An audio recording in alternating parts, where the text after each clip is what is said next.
On Sunday 15, Secretary General Ban Ki-moon made a very clear statement condemning the upsurge of violence in Iraq at the hand of terrorists and armed groups, including the Islamic State of Iraq and Levant, ISIL, amid reports of alleged gross violations of international human rights and humanitarian law. The full extent of civilian casualties is not yet known, but reports suggest that the number of people killed in recent days may run into the hundreds, and the number of wounded is said to be approaching 1,000.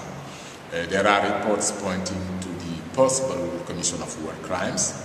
I believe that the protection of civilians should be the primary concern of any strategy to address the current situation and of international and national actors.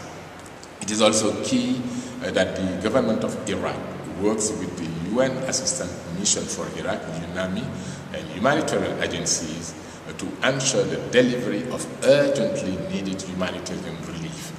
I strongly reiterate the Secretary General's words against sectarian rhetoric that could further exacerbate the conflict and carry grave implications for the entire region. Against the context of interconfessional and intersectarian polarization in the country, the specific vulnerability of religious minorities should also be considered. In the last few days, following the massive ISIL-led operation to take control of the northern city of Mosul, the second biggest of the country, the press has extensively covered the dramatic situation of members of the Christian community fleeing the region en masse.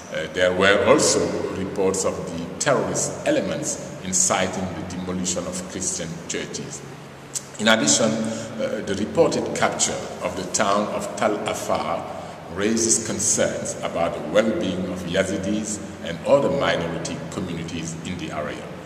I strongly call on all parties involved in the crisis and all Iraqi leaders, political, military, religious, and community leaders to abandon strategies of violence and confrontation and to engage constructively to ensure respect for diversity in shaping the future of the country.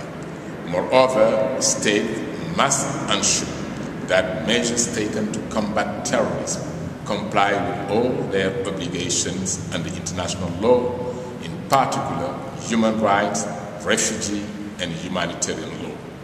I hope that my call could widely resonate, in particular as we approach in a few days the start of the Ramadan.